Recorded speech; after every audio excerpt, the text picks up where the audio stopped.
There are two reasons why I'm looking at you like this. One, because it seems in a few minutes you will officially be the only survivor of this train wreck. And two, because you didn't break one bone. You don't have a scratch on you. We're going to talk about the movie Unbreakable. You guys, Unbreakable is probably one of my top 10 favorite movies.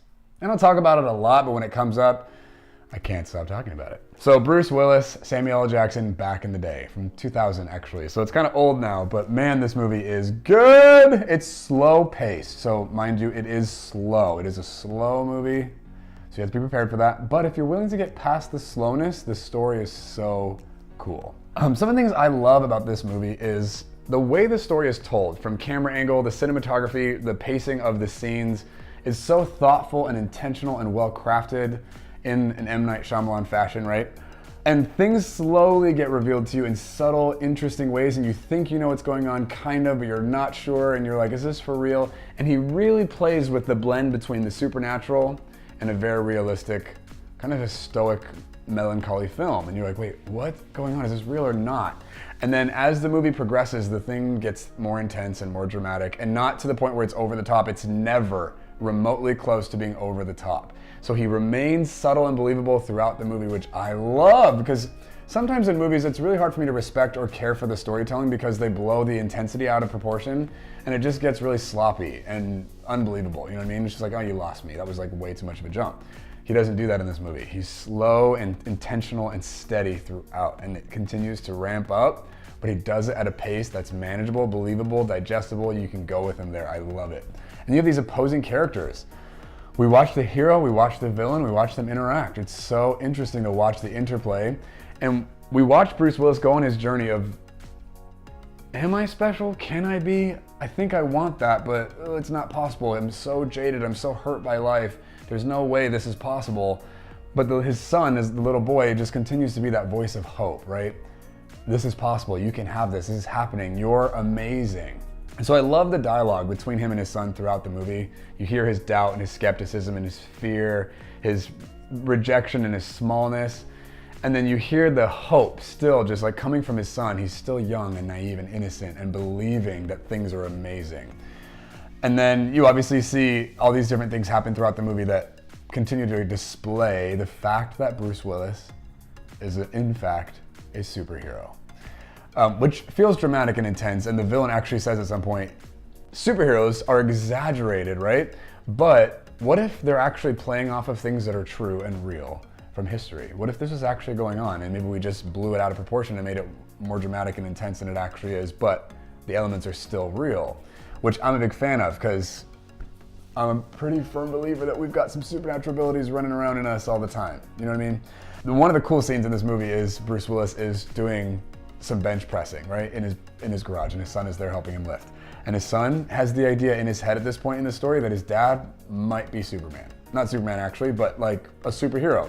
So he's helping him with the weights, puts on too much weight. He's like, oh, it was really heavy, you could have hurt me. Like, how much did you put on there? He's like, it's 250. He's like, that's the most I've ever lifted in my life. Like, that was dangerous, don't do that. And he's like mad and like scolding him. He's like, take some off. So you see him lay back down, the camera stays on Bruce.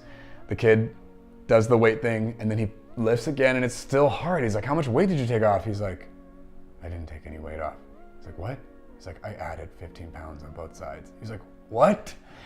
And then he realizes like something is going on here. So they keep adding weight. They add as much weight as they possibly can in the garage. He bench presses like 375. He's like, I don't know what's happening. This is crazy. And you start to watch him buy into the belief that maybe he's fantastic. Which I love. It's so cool because the whole thing is the narrative is speaking to the hope that we all have as the audience that maybe we're fantastic.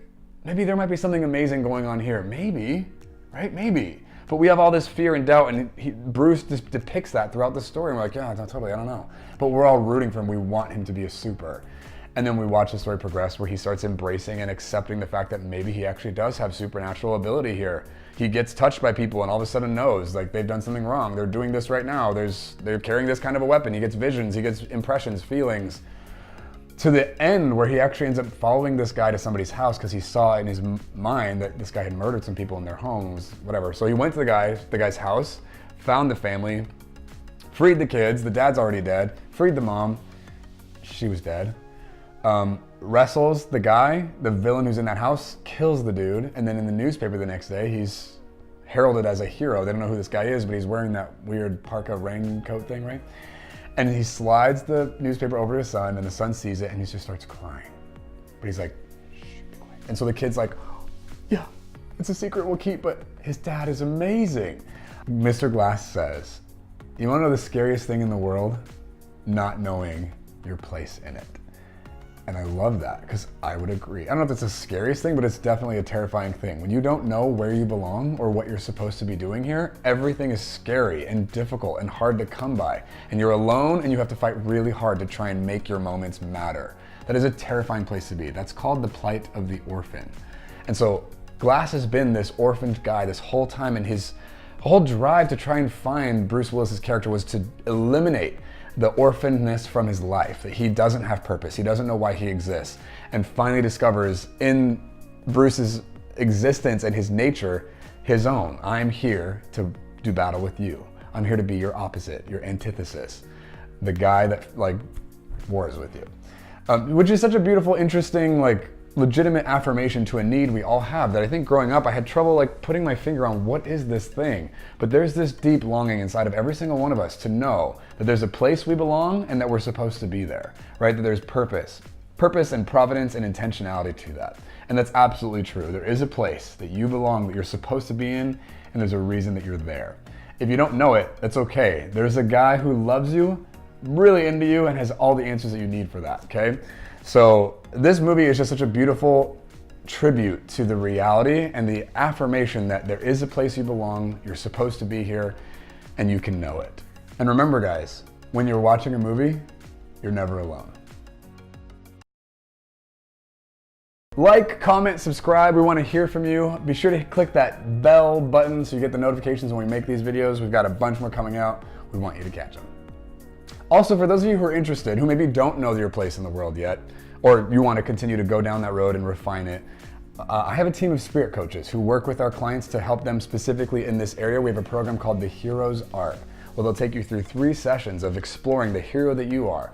What kind of strengths and talents do you have going on in your corner? What are some victories in your life? And then session 2, we'll explore the villain. What are the things that come against you, that have continued to come against you? What are the patterns there that are trying to frustrate your way? And then in the 3rd session, they're gonna have a practical, specific regimen, a plan on how to actually step into being the hero that you are and how to strategically oppose how the enemies come against you. If that's something that you're interested in, you can apply to work with our coaches with the link below.